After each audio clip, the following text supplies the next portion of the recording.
Vamos a presentar la segunda mesa de esta jornada del Foro Anual FinSalud y la vamos a dedicar a un coloquio sobre la llamada Unión de Ahorros e Inversiones. En abril de 2024, quiero decir, perdón, se hacía público el informe elaborado para el Consejo Europeo por Enrico Letta con el sugestivo título de Mucho más que un mercado. En él se insiste en la necesidad de reforzar el mercado único para extraer todo el potencial económico y competitivo de la Unión Europea. Y ese informe considera que la integración financiera es un elemento o un factor esencial para conseguirlo. En particular, entiende que el desarrollo del mercado único debería servir para avanzar de manera decisiva en lo que llama él una transición justa, verde y digital de la economía de la Unión. Y, aprovechando la importancia de ese objetivo, propone movilizar el ahorro privado de los 27 a través de lo que él llama la Unión de Ahorros e Inversiones, que en el fondo no es más que con nuevos miembros lo que se conocía como la Unión de Mercado de Capitales, ahora transformada en Unión de Ahorros e Inversiones, y que es el título de esta mesa. Por su parte, el reciente informe Draghi, que es de septiembre de este año, nos propone cerrar la brecha de competitividad de la Unión Europea frente a otras economías avanzadas, fomentando la innovación, descarbonizando la energía, reforzando la seguridad de la Unión Europea, entre otras guías para el desarrollo de políticas industriales que reduzcan la fragmentación que existe en torno a la Unión. Esos objetivos conllevan, como ustedes habrán oído en los medios de comunicación, enormes necesidades de financiación y de inversión y, por lo tanto, de financiación de esa inversión. Y para atender esas necesidades, el informe propone ampliar tanto el presupuesto comunitario como, sobre todo, movilizar el ahorro privado para conseguirlo. Siguiendo, en el primer caso, el modelo de los fondos de Next Generation y completando el informe Letta en este último punto, acreditando esas necesidades. Este mismo tema está en las agendas de los nuevos comisarios que se están ahora mismo, digamos, a punto de empezar a trabajar. Los nuevos comisarios en su agenda preparada por la nueva comisaria europea, por la nueva presidenta de la Comisión Europea, Ursula von der Leyen, digamos, contienen tanto los objetivos de competitividad como el favorecimiento de productos de inversión a través de esta llamada Unión de Ahorros e Inversiones, en que, además, también se recuerda y no se olvida la política permanente de asegurar la protección de los consumidores e inversores y, a la vez, incrementar su participación en los mercados financieros, objetivos que ya existían. Para hablar de esto, tenemos hoy con nosotros a tres personas muy cualificadas que voy presentando por este orden, no por este orden, que es Josep Soler Alberti, que es director de la Federación Europea de Asesores Financieros, cuenta con una experiencia de más de 30 años en el mundo de la asesoría y de la inversión financiera y es consejero de diversas firmas de gestión de activos, participa en numerosos proyectos de educación y asesoramiento financiero y en foros de la ESMA dedicados a estos mismos fines. Por lo tanto, es un experto de reconocido prestigio en el mercado de capitales y financieros. Santiago Carbó Valverde, catedrático de Fundamentos de Análisis Económico, actualmente en la Universidad de Valencia, antes en otras universidades, director de estudios financieros y de las revistas que publica la Fundación de Bancos y Cajas de Ahorro, que se conoce con el nombre de Funcas y que es bien conocida por sus papeles de economía española desde hace más de 30 años, quizás, no sé, Santiago. 45. ¿Cuántos? 45, ¿ves? Pues, y es también consejero del Banco Fundado para las Cajas de Ahorro, CaixaBank, y miembro o director o consejero del Instituto Valenciano de Finanzas, si no recuerdo mal. Y bueno, bien conocido como autor de artículos, libros, participaciones en los medios, etcétera, etcétera, etcétera. Muy conocido. Y por último, y no por ello menos importante, sino todo lo contrario, Paz Gómez Ferrer, licenciada en Psicología por ICAI y CADE y consultora con 20 años de experiencia profesional y especialista en finanzas conductuales y en especial en estudios sobre el perfil del inversor y sus sesgos a la hora de invertir.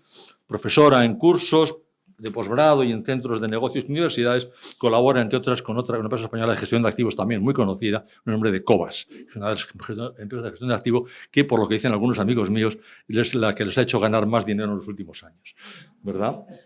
Y algo tendrá que ver el haber orientado bien a los inversores que en ella participan. Bueno, pues con esto voy a permitirme formular a cada uno unas preguntas. Les voy a decir a los tres que desgraciadamente somos de una extrema rigidez en el tiempo que pueden dedicar a sus respuestas y que voy a intentar controlarles en cierta medida, con la mayor educación posible, el tiempo de que disponen para cada una de ellas. Empezando por Josep Soler, le preguntaba, bueno, este tema de la Unión de Ahorros e Inversiones Hace 4 años, cuando se hizo el último plan de acción de la Comisión Europea, le llamaron un plan de acción para progresar en la unión de nuestros mercados de capitales, y había un conjunto de objetivos y de reglas para avanzar en ese plan de acción. Sin embargo, sus resultados, por lo que dicen los informes Letta y de Draghi, no ha conseguido realmente avanzar excesivamente o de manera suficiente para los objetivos nuevos, como digamos, no le satisface, digamos, de esa manera. Por lo tanto, en su opinión, y antes de empezar a hablar de la unión de ahorros e inversiones como un futuro, ¿qué razones son las que hay detrás de las dificultades que tiene la unión de los mercados de capitales en la Unión Europea? Las principales dificultades. No quiero abordar un tema absolutamente general. Bueno, 20 segundos para agradecerte, José Manuel, a Fernando y a FinSalud en general, y felicitaros por las iniciativas que vais a término, que habéis tenido, nos habéis dado una muestra en la sesión anterior de gran interés. A ver, la CBU dices 4 años, pero de hecho son unos cuantos más, porque se comenzaba a hablar del Capital Markets Union hace, también me equivocaré, pero aproximadamente unos 10 años o 11 años, ya aparecían los primeros informes de la Comisión Europea sobre ello. Entonces llevamos ya 10 años en un tema que no ha dado demasiado de sí. Sí, ha habido intentos de normalizar algunas normativas, pero se está muy lejos de los objetivos que se plantearon en aquel momento y que se plantearon en el plan de acción. Voy a poner una anécdota que la explico en este ámbito. Voy a intentar que no traspase mucho, porque, como siempre, cuando dices esto quiere decir que vas a por alguien, ¿no? Yo estuve en un primer hearing que organizó la Comisión, pues quizás sí, hace 9 o 10 años, sobre la Capital Markets Union. Bueno, aquí fue un desastre. ¿Por qué? Porque hay unas entidades que en principio tienen poco interés para desarrollar los mercados de capitales en 2 sentidos. Como un elemento de financiación alternativa a la bancaria para las empresas, especialmente para las pymes, y segundo, porque puede representar también una pérdida de poder dentro de lo que es el sistema financiero. Y aquel hearing pues, fue un desastre, porque se trataba de una comisión que planteaba los objetivos y de una industria bancaria que, hombre, con mucha elegancia, pero iba poniendo problemas a lo que eran los objetivos generales de desarrollar más los mercados de capitales adicionalmente a la banca. Dicho esto, ahora se cierra, vamos a cortar este corto para que no me digan que lo primero que hago en una intervención es meterme con la banca, pero es así, ¿no? Es cierto. A ver, objetivos muy pocos, por lo que he dicho, porque hay elementos dentro del sistema financiero que no tienen demasiado interés en avanzar, y segundo, porque los Estados miembros, cuando se habla de unificar el sistema bancario o unificar los mercados de capitales, pues tampoco tienen ningún interés. Y ahora se va a ver con lo que va a ser la respuesta a los informes Letta y a los informes Draghi, pues que ha sido una reacción muy tibia por parte de los Estados miembros, ¿no? Que no ha habido... Sí, la opinión pública lo ha recibido con mucho interés, el público también, pero los Estados miembros no. ¿Por qué? Porque es perder soberanía en el fondo. Todo lo que se habla integración europea es perder soberanía. Y en estos momentos las estructuras políticas de los Estados tienen un interés muy relativo en apoyar ese tipo de cosas. Y estamos, como siempre, en este tipo de confrontación. Y aquí me quedo, si quieres, para hasta la siguiente. Porque no eres el único que se pone a criticar a los bancos, en particular los y a los informes, estados, cuidado, y a los gobiernos. Hablo de los bancos ahora, porque viene Santiago, que es consejero de uno de ellos, y no eres el único, digo, porque el informe, porque Letta y Draghi los ponen a parir. Perdón, se dedican a decir, particularmente, que la financiación bancaria, que tiene en la UE un peso excesivo frente a otros medios de financiación propios de países avanzados, sobre todo en la inversión, y que ello es causa de ineficiencias a la hora de abordar los nuevos proyectos que se necesitan. Santiago, ¿qué argumentos nos dan? Perdón, ¿me puedes dar 5 segundos? Alertas, sí, los he criticado, pero cuidado, como bancos, tiene lógica que ellos, de alguna forma, estén preservando sus funciones y su poder. No. Lo que no tiene demasiada lógica es el caso de los políticos, que tendrían que mirar mucho más por el bien general y, por tanto, apoyar cosas aunque vayan en contra de un determinado grupo de opinión. Perdóname. Bueno, la pregunta es un poco qué razones hay detrás de esta, digamos, opinión de los informes de que los bancos no son los más adecuados para incrementar la capacidad de inversión de la Unión Europea y hacer frente a estos retos. Rojos, ahí estás. Bueno, muchas gracias, Fernando, también, y a los organizadores por la invitación. Bueno, yo creo que los informes Letta y Draghi realmente no van contra los bancos. Evidentemente señalan algunas de los problemas que algunos de los mercados están teniendo, particularmente el energético, del que no vamos a hablar, el de telecomunicaciones y el financiero, para alcanzar suficiente tamaño, eficiencias, probablemente amplitud para poder abarcar esas nuevas corrientes de financiación que, por ejemplo, traerían la Unión de Ahorros e Inversiones, ¿no? Yo creo que, vistos los intentos de lograr campeones europeos en estos tres campos, pues no ha habido mucho éxito hasta ahora y probablemente por eso, de otras razones, también se aboga porque se profundice en algo que es bueno de por sí, que es profundizar en los mercados de capitales europeos que, comparados con el mundo anglosajón, particularmente con Estados Unidos, pues la verdad es que realizan unas funciones mucho más modestas y además no permiten la diversificación claramente para las empresas, fundamentalmente para obtener esos créditos, esos préstamos. Está cambiando algo, probablemente a través de los participantes online, a través de las plataformas, a través de determinados nuevos operadores que vienen online, pero se va muy lento. Aún prácticamente toda la canalización o la mayor parte de la canalización del crédito se hace a través de las entidades financieras que evidentemente tienen una larga trayectoria, toda la información, los datos, etcétera, suficientes pues, para probablemente amoldarse a lo que necesitan en situación óptima sus clientes. ¿Cómo veo que será el futuro? Bueno, pues sería muy interesante alcanzar mayores niveles de integración, una unión bancaria en la que no hubiera esa segmentación que en este momento hay. Es decir, Alemania no quiere unión bancaria porque no quiere un sistema de seguros de depósitos o compartir el suyo, que es más generoso que el que tenemos en otros sitios, ¿no? Sin unión bancaria, sin unión de mercado de capitales, sin las uniones, pues evidentemente todo es mucho más difícil. Y al final lo que se está manteniendo son campeones nacionales, domésticos, con sus cortijos, ¿no? Con sus terrenos y así es mucho más difícil pues, crear Europa, crear unas condiciones mucho más competitivas. Y lo que Europa se tiene que plantear, y esto lo dicen los dos informes claramente, es que en estos 4 o 5 años, en esta nueva legislatura que se abre en Europa, hay que avanzar. Y hay que avanzar porque si no, nos la jugamos. El pilar financiero está claro, pero también habla de la reducción de la dependencia energética y también hay que integrar el mercado y de la de telecomunicaciones. Y desde luego la financiera, y lo estamos viendo, y con esto ya termino, cualquier intento de integración transfronteriza se encuentra siempre, y lo ha comentado Josep, pues se encuentra con el tema de los políticos, ¿no? Es decir, Alemania, que tiene una parte de Commerzbank, pues no quiere que un banco extranjero, en este caso italiano, Unicrédito, se pueda quedar con él. Entonces, lógicamente, al final seguimos teniendo territorios en los que pues, la concentración, todos los problemas de los que estamos hablando, pues siguen manteniendo. Si tuviéramos entidades mucho más paneuropeas, es decir, para que nos hagamos una idea, Bank of America, el día que subió Trump, subió su valoración, eso que subió es lo que vale el Santander. Es decir, estamos hablando, por tanto, de otro mundo. Es decir, aquí hace falta integración y, por supuesto, también de mercado de capitales.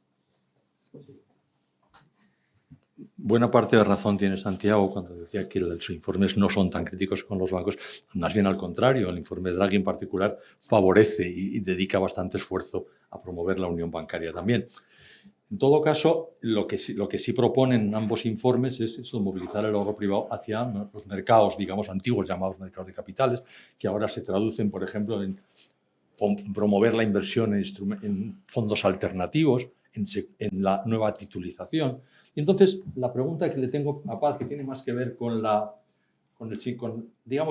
psicología, ¿no? Es decir, ustedes seguramente conocen y han oído hablar de la palabra financiarización. Los medios de comunicación se refieren en muchas ocasiones, incluso hace muy poco un compañero nuestro en un artículo nos hablaba de la financiarización en el mercado de la vivienda, por ejemplo. Es decir, la sociedad o los medios de comunicación han creado en la sociedad una idea de que tanto antes de la crisis financiera como también después, buena parte de los recursos económicos disponibles se dedican a fines poco relevantes o especulativos, ¿verdad?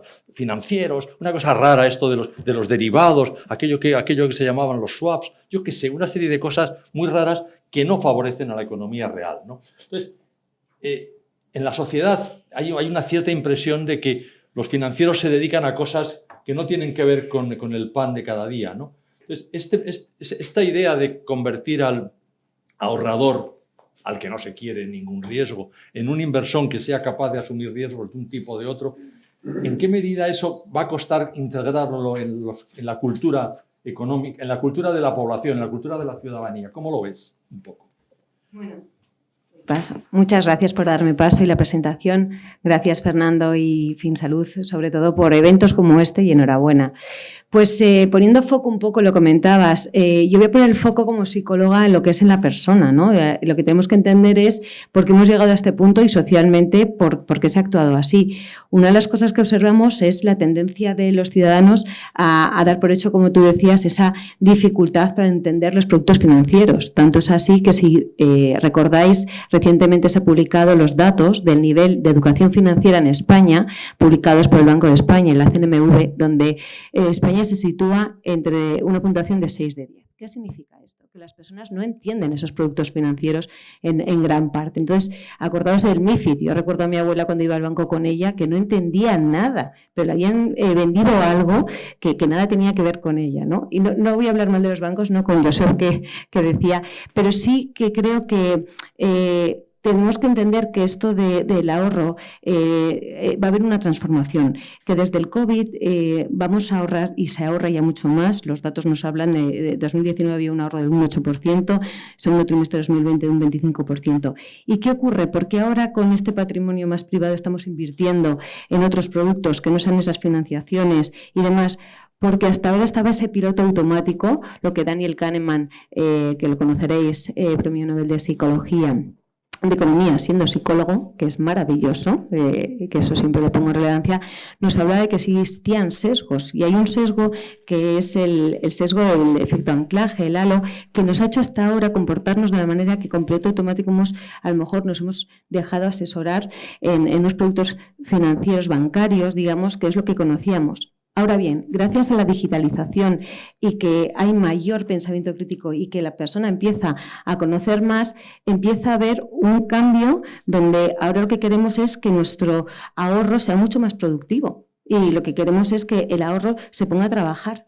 Si mi crítica, o digamos un poco reflexiones, si hubiese habido más transparencia, más claridad en la comunicación sobre nuestro ahorro en algunos productos, en qué se destinaba este dinero y a dónde iban esos intangibles o qué se hace con ello, quizás hubiera sido mucho más fácil, ¿no? Entonces ahora, en esta ilusión de control de yo saber dónde invierto mi dinero, da cierta tranquilidad donde quiero que mi dinero vaya invertido en cosas más sostenibilidad, en digitalización, antes que dejarlo y olvidarme, ¿no? Entonces yo creo que este cambio que va a suponer que ya supone un cambio de personalidad financiera y que supone un cambio de consumidor y de delegar, se va a integrar. Creo que esto también lo que pone en alerta es al sector bancario en qué podemos hacer para que de alguna manera no haya grandes discrepancias, sino que haya a lo mejor un poco más, entiendo, de ayuda, de asesoramiento, por ejemplo, financiero, de comprensión, que no sea tan distante como tú indicabas, ¿no?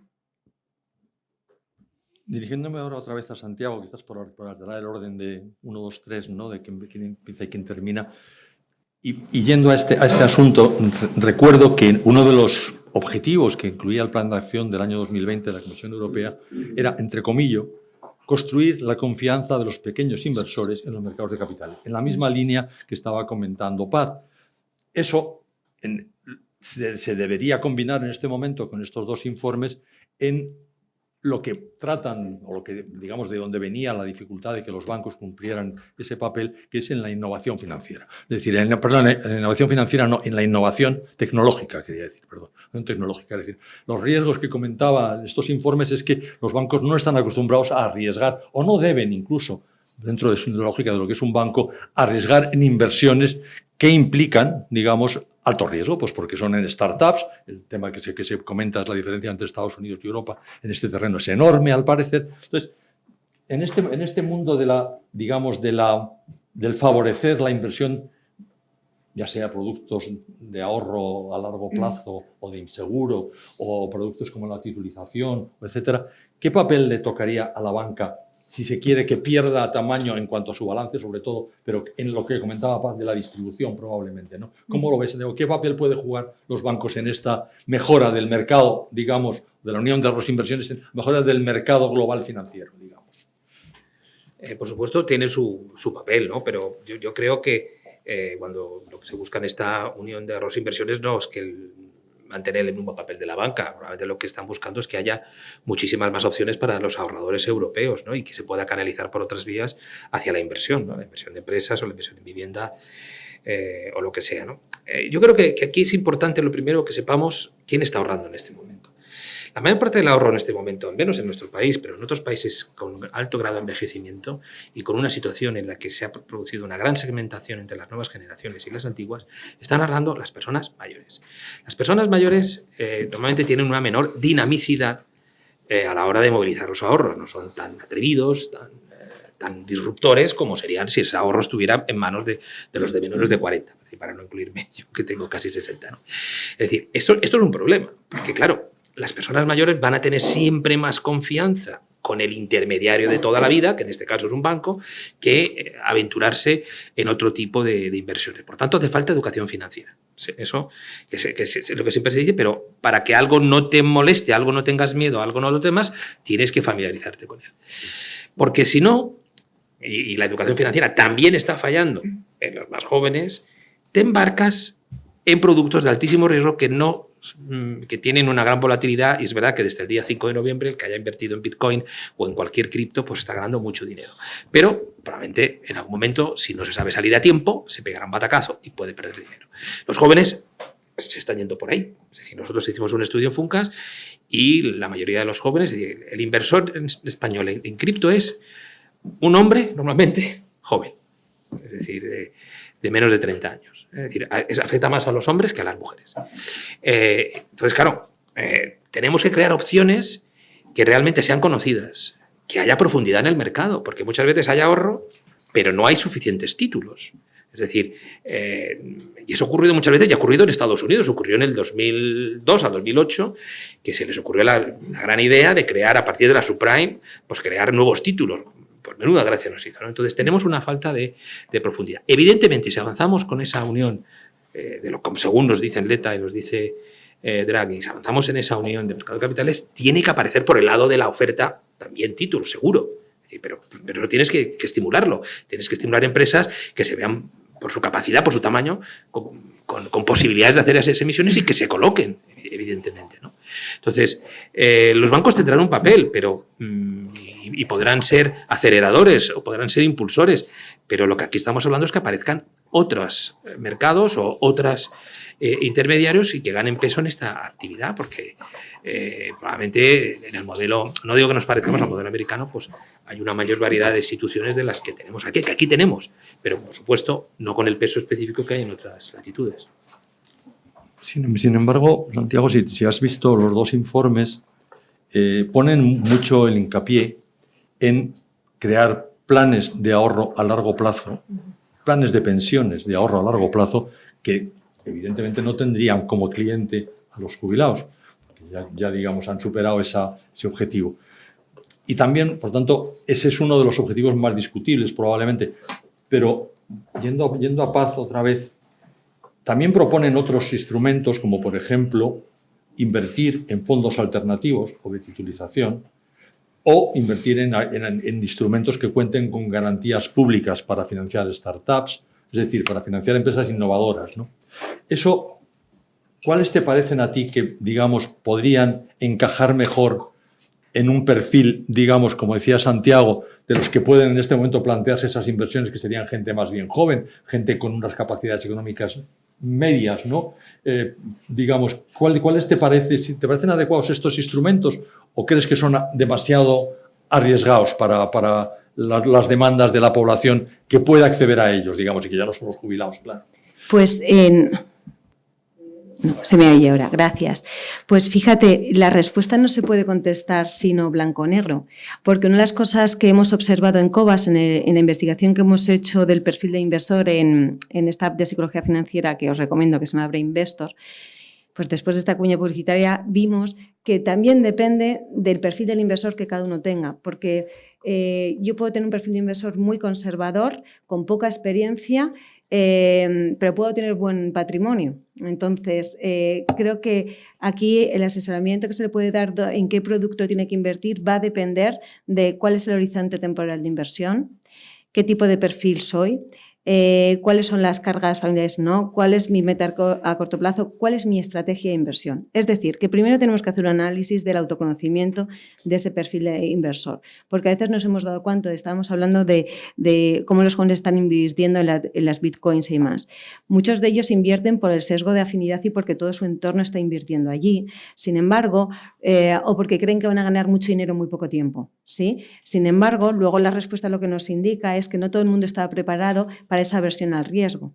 Es decir, eso nos habla una vez más también muy bien Tversky y Kahneman, porque hay que saber invertir y luego emocionalmente soportar esa inversión. Cuando tú de repente pierdes todo tu dinero es que no estabas preparado. Personas que invierten porque han tenido un patrimonio heredado tremendo y el apego al dinero es diferente que una persona que está hecha a sí misma y que ha trabajado mucho, ¿no?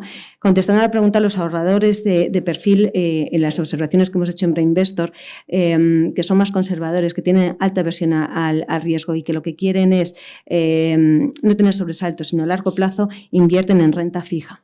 Aquellos que están dispuestos a asumir mayor riesgo por una rentabilidad, invierten en renta variable. Y lo curioso de esto, cuando hicimos el test del perfil de inversor, que conecta también con el de sesgos, hay una pregunta que dice, ¿qué es para ti la palabra riesgo? Y para aquellos que son más arriesgados dicen, para mí la palabra riesgo es oportunidad. Es decir, que aquellos negocios que aunque sean más arriesgados, que pueda ser Bitcoin o digital, estamos dispuestos a esa persona a decir porque veo la oportunidad aunque tenga pérdidas, ¿no? Entonces, no todo el mundo tiene eso que decíamos antes, ese conocimiento financiero, esa experiencia para poder enfrentarse a ese producto. Y a veces también no hemos observado personas que se han metido en un producto financiero porque se lo han dicho, porque lo conocen de oídas y nada tiene que ver con lo que yo sé. Con lo cual, mi recomendación, que eso lo estamos observando mucho, es no inviertas en algo que no conoces. No inviertas en algo que no conoces, que no sabes manejar. Como decíamos antes, también nos decía Santiago, la educación financiera en ese sentido que tú estás comentando es un factor esencial, ¿no? Pero la educación financiera es un elemento a largo plazo y donde hoy no lo tenemos o no estamos satisfechos con la que hay en este país, ¿no? Eso hace más valioso el papel de los asesores financieros y el papel de la regulación financiera que trata de proteger a los inversores o en general a los consumidores y en particular al inversor minorista. Esa protección o esa regulación de protección al inversor minorista se ha desarrollado en la Unión Europea durante mucho tiempo, ¿no? Y hace ya mucho tiempo que desde la MiFID y desde antes se venía trabajando en ella. Si esta nueva Unión de Ahorros e Inversiones plantea nuevos retos, digamos, para los ahorradores o para los futuros inversores, ¿esa legislación, en tu opinión, es en este momento apropiada? ¿Puede ser suficiente? ¿Habría que plantearse al mismo tiempo que se avanza en la Unión de Ahorros e Inversiones una renovación o una reflexión adicional sobre esta protección? Los tiempos siempre cambian y, por tanto, siempre tiene que haber un replanteamiento de la normativa. Pero se ha avanzado mucho en normativa de protección al inversor, muchísimo. Yo diría que se ha avanzado más que en otras cosas. Yo creo que en estos momentos no es el problema número uno, sino sobre todo el generar más regulación, sino a lo mejor aplicarla mejor y que a nivel de cada uno de los países miembros de la Unión Europea se aplique de una forma más homogénea, que sí. Y, por supuesto, seguir entrando en temas de las criptomonedas, etcétera, en mercados más marginales. De todas maneras, yo no creo que sea el gran problema que tenemos de cara a la Unión de Ahorros e Inversiones. Fíjate, hoy has comentado antes, Paz, que queremos, o la gente dice que queremos que nuestro ahorro sea más productivo, y tanto. Y de hecho, este es uno de los objetivos de la Unión de Ahorros e Inversiones. Pero si analizamos cuál es la composición de los activos financieros del ahorro español, pues estamos viendo que no avanza nada. ¿Entiendes? Se sigue manteniendo la misma inversión conservadora, enormemente conservadora. Y cuando se dice que no, ahora se está aportando mucho a fondos de inversión. Bueno, el análisis de qué aportaciones hay a los fondos de inversión te dice que se siguen aportando sobre todo a fondos conservadores con unas perspectivas de rendimiento bajísimas. Y este es el gran problema que tenemos en estos momentos. Mientras no invirtamos en los mercados de capitales. Yo estoy de acuerdo con Santiago. Cuidado, que somos una población muy envejecida y que tenemos que tener en cuenta que ya no podemos invertir con mucho riesgo. Has dicho que tienes 60 años, ¿no? Aún no. Bueno, ni siquiera. Está en ello. Pero Santiago tiene una esperanza de vida en estos momentos de 25 o 26 años. No sé si pensabas que más, pero no. 25 o 26. Y con 25 o 26 años no es normal que se invierta conservadoramente, porque hay muchos años por vivir de estos ahorros que se van acumulando. Y este es el drama, que estamos invirtiendo con un horizonte absolutamente distinto de cuál es el real horizonte que tiene aquel ahorro, que mayoritariamente es a largo plazo. Y en cambio estamos invirtiendo a corto.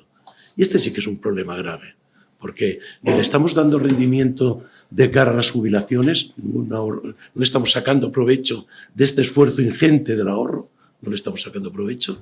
Y por tanto, hombre, por supuesto que se ha de invertir en base a lo que cada uno piensa y tal, pero esto es móvil. Es decir, tenemos todos, nosotros llamamos el umbral de insomnio. No, oigan, usted, si no puede dormir, no invierta en aquello. Pero esto lo puedes cambiar. Sí. Y sobre todo lo puedes cambiar con educación financiera y quitando tabús. En este país hay muchos tabús de que los mercados de capitales son especulativos, uy, esto no se puede hacer, ¿cómo vamos a invertir en la bolsa, ¿no? Que esto es un casino y todo esto. Bueno, mientras no rompamos estos tabús, pues seguiremos invirtiendo muy mal. Y no le estamos sacando partido al inmenso esfuerzo que la gente está sacando de su ahorro. Por tanto, protección al inversor, por supuesto que se ha de mejorar y se ha de mejorar la aplicación de la legislación de protección al inversor, pero sobre todo tenemos otros problemas y un problema muy grave, que es el que acabo de mencionar. Y este sí que es grave. Ya. Por las referencias y porque estaba así previsto, Paz, vamos a ver. Lo que está diciendo Josep es que hay un cierto miedo, ¿verdad?, al riesgo, ¿no? Hay una aversión, decías tú también.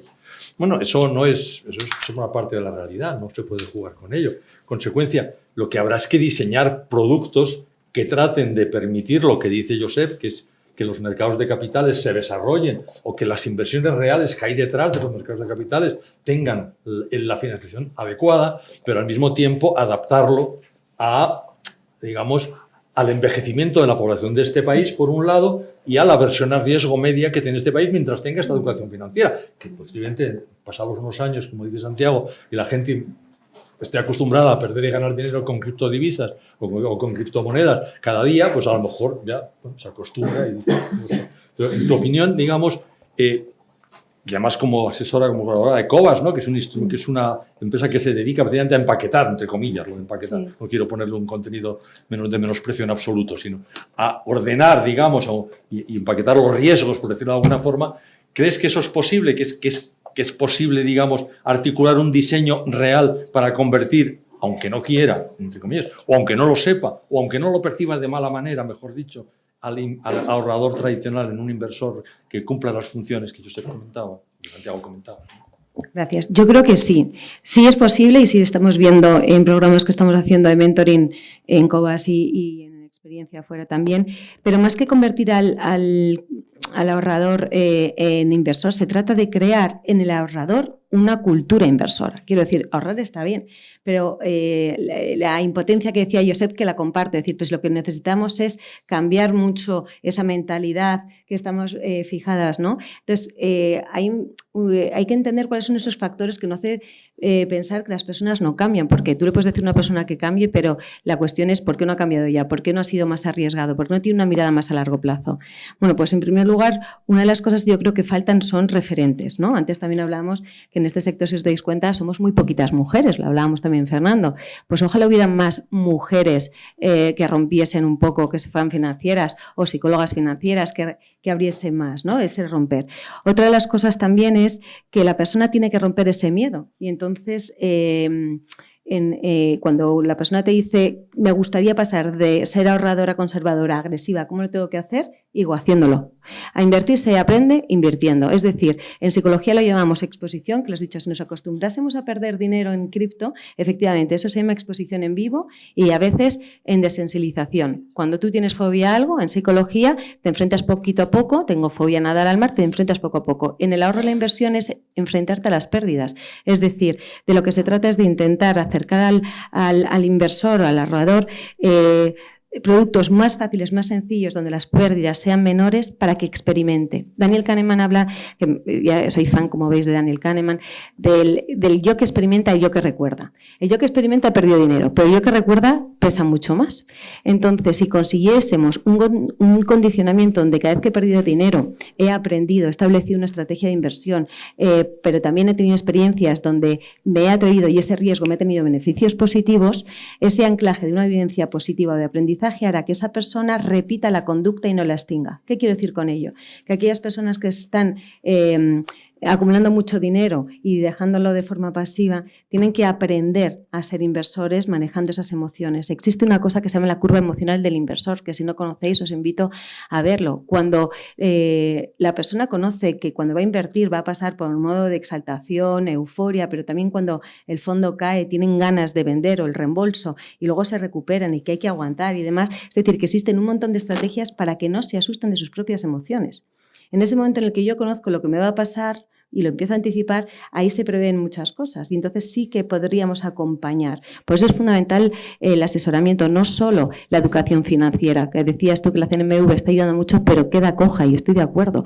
Creo que hay que acompañar a los inversores a que sean más arriesgados experimentando, ¿no? Y de aquí podría hablar, que no me quiero extender, cómo ayuda pues, el aprender a diversificar, las influencias familiares, que todo esto viene un histórico de que hemos visto y esas creencias limitantes o desde casa los mensajes familiares, o sea, que existen y subyacen muchos factores más psicológicos que hacen que las personas se queden en su zona de confort. Entonces, para pasar a la zona de aprendizaje tienen que pasar por ese miedo y es así. Bueno, eso es casi una llamada, Josep, ¿no? De si os están pidiendo, ¿no? Desde las personas que conocen el perfil del inversor, os están pidiendo que les acompañéis, ¿no? Los asesores financieros estáis capacitados para hacer esas cosas, queréis hacerlo, digamos, es vuestro papel, os dejan hacerlo también. Estamos mucho más capacitados de lo que se estaba antes, porque precisamente la normativa de protección al inversor ha hecho avanzar bastante en esta condición. Efectivamente, al final no hay más, ¿no? Educación financiera o educación inversora, si se quiere ya, y asesoramiento, es decir, la prevención y después la terapéutica que puede dar el asesor, y aquí tenemos un papel que yo cada vez creo que es más importante. ¿Para qué? Bueno, para que este término, por ejemplo, de la seguridad de las inversiones, lo entendamos claramente, porque ahora se habla de seguridad de inversiones en dejarlo en una cuenta corriente. Oiga, pues usted, si hace 3 o 4 años tenía 100 o 1.000 euros en una cuenta corriente, pues esto, en poder adquisitivo, se le ha convertido en 750 o en 800 o en 850, vamos a calcularlo así. Es decir, usted ha perdido dinero teniendo el dinero en cuenta corriente. Y esto no es seguridad inversora. Esto es pérdida de la capacidad y del ahorro en este sentido. Por tanto, hacer entender qué es seguridad inversora y qué no lo es, que este concepto está muy penalizado, pues, muy poco entendido, pues podría ser un elemento muy importante del asesoramiento que hemos de dar los asesores. Que nos falta una cierta independencia, todavía mejorar todavía más la capacitación y sobre todo hacer más accesible a todo el mundo el asesoramiento. Que no quiere decir el asesoramiento digitalizado. Fíjate que el asesoramiento digitalizado es el cliente o la persona pones la información de lo que cree de él en el algoritmo y el algoritmo te saca unos resultados. No, oiga, yo no me conozco como inversor. Yo necesito que alguien me ayude a conocerme como inversor y como ahorrador y, por tanto, a través de esta ayuda a conocerme, puedo comenzar a actuar mejor. Por tanto, el papel es muy importante y repito, crecientemente importante por todo, por calidad y sobre todo por hacerlo más accesible a todo el mundo, ¿no? Muchas gracias. Santiago, parece que nos hemos olvidado de la Unión de Ahorros e Inversiones. No es del todo cierto, porque lo que hemos hablado es de los factores que la pueden hacer viable en los objetivos que tiene. Pero de todas maneras hay una cuestión que no hemos comentado, que desde el punto de vista, vamos a llamarle macro, que es digamos, una de las grandes especialidades de Santiago. ¿Tú crees que este mecanismo de movilizar el ahorro privado, ¿no?, unido efectivamente a incrementar el presupuesto de la Unión Europea, ¿no?, este objetivo de ayudar a fomentar la inversión en sectores clave para el crecimiento económico, como la transición verde y la innovación tecnológica, van a ser ayudados efectivamente o van a tener más viabilidad, digamos, gracias a, digamos, esta pretendida movilización del ahorro privado o del ahorro por estos mecanismos? ¿O eres un poco, digamos, escéptico en torno a este tema, por lo que todo el mundo ha comentado de que los estados, lo que decía yo sepa al principio, las dificultades que los estados van a poner a la, digamos, a la unión de siempre, ¿no? ¿Qué opinas un poco globalmente de esta intención, digamos, de este arranque de la Unión Europea de nuevo? Bueno, yo creo que evidentemente los bancos no lo tienen fácil para determinados proyectos que pueden tener cierto riesgo, como la transición verde o la innovación tecnológica. La penalización de los capitales propios de la normativa, pues probablemente ellos no son los... Eso la Draghi también, por eso. La penalización. Bueno, pero también luego cuando llegan las crisis todo el mundo protesta. Entonces, si son otro tipo de inversores, son otro tipo de canales, pues evidentemente que no están sujetos a la misma normativa, porque las entidades de crédito tradicionales están sujetas a la normativa porque toman depósitos. Pero son fondos, son otros inversores, etcétera, otros vehículos los que se emplean con su regulación también, pero con menos, por decir, trabas, pero probablemente se pueda canalizar. Es decir, que sea una vía, desde luego, que se puede reforzar. En Estados Unidos también existe la normativa de Basilea y gracias a que tienen a tantos canales alternativos, también tienen banca. La banca regional norteamericana sufrió por prestar previamente a estas empresas de digitalización, inteligencia artificial, etcétera. Entonces, pero yo creo que esos nuevos canales precisamente es a donde ayudarían más es a este tipo de empresas, porque estas son las que en teoría van a promover la rentabilidad. La gente busca las rentabilidades y la rentabilidad en la transición verde, que yo creo que ahora se puede frenar un poco con la nueva legislatura europea, ya veremos. No frenar, sino más bien un break, ¿no? Algo así, por todo lo que está pasando en el mundo, pero desde luego la innovación, la digitalización, la inteligencia artificial, sí, porque los bancos, repito, por su regulación y probablemente su especialización no van a tener esa vía tan clara. Pero necesitamos empresas que se animen también a emitir títulos que puedan comprar los inversores. Y no solamente es una demanda, es que necesitamos las empresas se decidan, tengan los estándares de transparencia, que cumplan con los estándares que hacen falta para luego poder emitir, y no tenemos tantas en Europa, por tanto hay que impulsar también o animar a esas empresas, sobre todo si alcanzan un determinado tamaño, ¿no? Bueno, pues son las 6:30. Quizás haya tiempo para algunas preguntas que yo creo que sería mejor casi que las hicieran desde el público, ¿verdad? Por lo menos 3 preguntas yo creo que da tiempo, ¿no? Por lo menos. Y sí, por eso. Entonces, antes de que empiecen las preguntas, lo que quería es agradecer a los ponentes, digamos, su presencia aquí, que no lo he dicho desde el principio, agradecerles su presencia aquí y sus intervenciones, que me han parecido extraordinariamente interesantes y de gran utilidad, espero, para el público que nos está escuchando, ¿no? Que nos está viendo. José Manuel, tú dirás. Muy bien. Pues a mí, como a mi tocayo, me han parecido también espléndidas las intervenciones y he aprendido mucho en un campo en el que me siento absolutamente ignorante. De todas las maneras, si yo no lo he entendido mal, sobre todo en las primeras intervenciones, ha habido una llamada a que las personas mayores sean menos conservadoras, diríamos, y más proactivas a la hora de las inversiones. Y se ha hablado mucho rato por parte de los intervinientes de la importancia de la asesoría, de la educación, pero de la asesoría. Y yo lo que digo es que es muy difícil encontrar esa asesoría para la gente normal. O sea, para los que estáis aquí, que sois expertos, pues a lo mejor no es tan difícil. Pero yo cuando hablo con mis conocidos y con el ambiente que yo me muevo, la asesoría, ¿quién es la asesoría? El banco donde tienes metido el dinero. Y allí la desconfianza de los bancos, en los bancos ha crecido una barbaridad a raíz de los motivos que dieron lugar a que esta fundación empezase a existir, lo de las preferentes y las ¿cómo se llama? Multidivisas y todas esas cosas. Entonces la gente no se fía mucho de los bancos. Y luego, por otra parte, cuando vas a preguntar, hombre, yo no me puedo quejar porque es amable la persona con la que aparece en la tarjeta y quiere ser...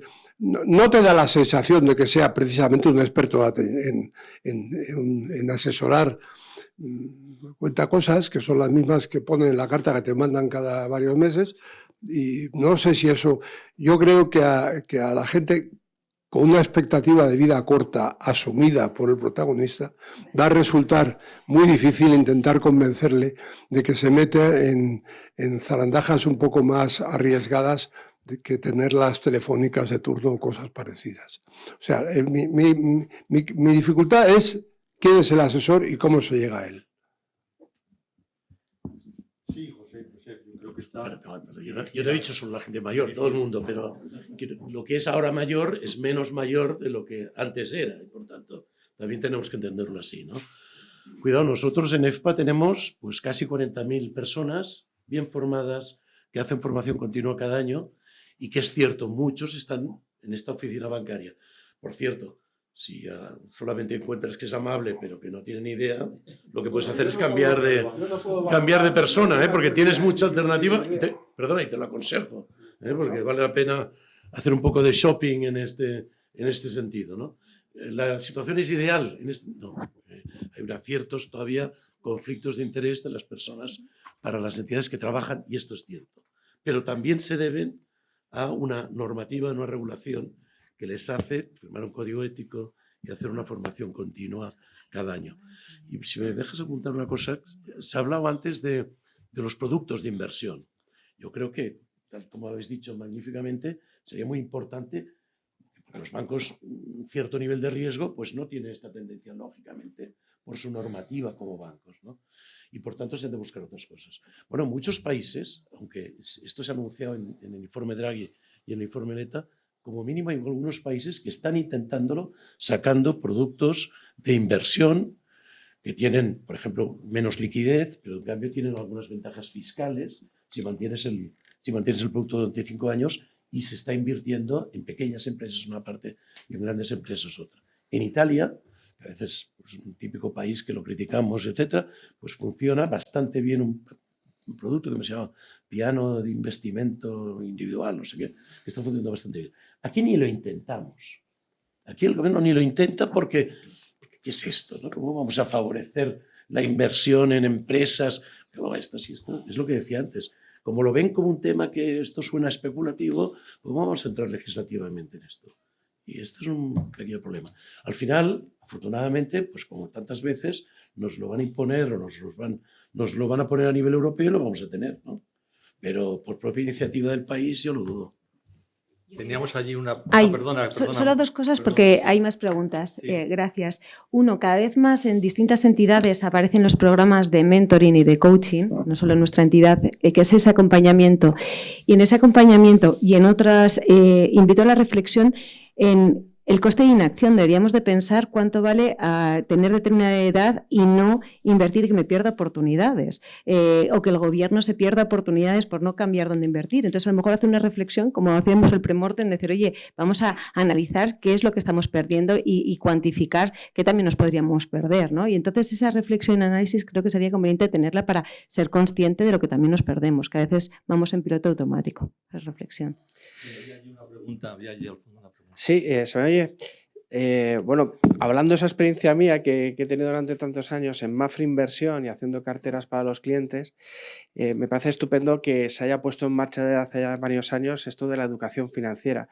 Pero bueno, gracias a gente como Paz y a la gente de economía conductual aquí en España, pues me he dado cuenta que lo que yo padecía con los clientes, que son esos sesgos que tienen a la hora de decidir, porque he hecho verdaderas presentaciones de máster para los clientes de legislación, de simulaciones, de alternativas, y al final el cliente decidía, bueno, pues lo que primero le venía. Y no les estoy hablando de, o sea, les estoy hablando de abogados, de ingenieros, de empresarios, de médicos, es decir, de gente versada. Entonces tiene que hacer una labor muy importante bueno, pues como si fuera un profesor. Entonces yo creo que hay que meter esa parte muy importante en esa educación financiera, de que la gente sea consciente de que no solo vale con la educación financiera, porque me ha pasado, es decir, la gente, por muy ducha que sea, puede ir al banco y ese branding financiero que existe en la banca, pues bueno, pues te pones lo primero que... Porque me ha pasado haciendo carteras con esos test de idoneidad inventadas para una persona que luego ha ido al banco y luego me ha enseñado una cartera que la han hecho allí también y que contradecía el perfil de él, ¿no? Entonces yo creo que hay que conjugarlo todo. Era un poco para que dierais vuestra visión de ello. No sé si alguno queréis comentar esta última cuestión. En definitiva, yo lo que me sospecho un poco también de lo que estabas comentando es que es un modelo de educación diferente, a lo mejor, ¿no? Quiere decir, no hay detrás, para paz, en alguna forma, no hay detrás del preocúpate de tus ahorros digamos, ocúpate de ti mismo, en general, quiero decir, ocúpate de ti mismo porque el Estado no se va a ocupar, digamos, habría detrás de eso. Y en Europa, sin embargo, estamos en otro lado defendiendo un estado del bienestar que lo que te dice es, bueno, el Estado tiene que preocuparse, ahora se dice, de que tengas una vivienda adecuada también, y antes como un derecho más, ¿no? De que tengas una pensión que te permita vivir razonablemente, que tengas una salud que te permita evitar los riesgos que tienen los americanos de que prefieren morirse a tener que ir al médico, que tengas una educación de calidad, etcétera. Al final no es otro modelo lo que hay detrás de no, en definitiva, una comparación con los Estados Unidos no es hablar de otro modelo. Por ejemplo, en el informe de Draghi, no quiero meterme especialmente con él, pero no hay un descuento por desigualdad en la comparación. Estados Unidos es un país más desigual, 10 veces más desigual, o 3, o 5, o 1 o 2 que la Unión Europea. ¿Qué coste tiene eso en términos de las economías externas? No lo calcula Draghi. No sé si esto plantea una reflexión de mayor rango y dejarlo para otro día, quizás, ¿no? Pero bueno, está ahí, ¿no? Pero Jesús Manuel, a nivel europeo, por ejemplo, el Eurostat, ¿qué te dice? A la pregunta de ¿usted quién cree que es el último responsable de su jubilación? Los daneses, en un 80% dicen que yo mismo. En España, el 80% dicen el gobierno. Ya está. ¿No? O sea, Efectivamente, a eso vamos, ¿no? y esto es Eurostat. Sí. Sí, yo. Queda una pregunta más. ¿Tenemos tiempo todavía? Ah, ya está. La Sí. última, sí. Sí, yo quería ver bueno, me ha parecido muy interesante toda la charla, pero yo he vivido a veces que entro en duda de decir, cultura financiera. ¿Qué es eso de cultura financiera? Cultura financiera, ¿qué es eso de cultura financiera?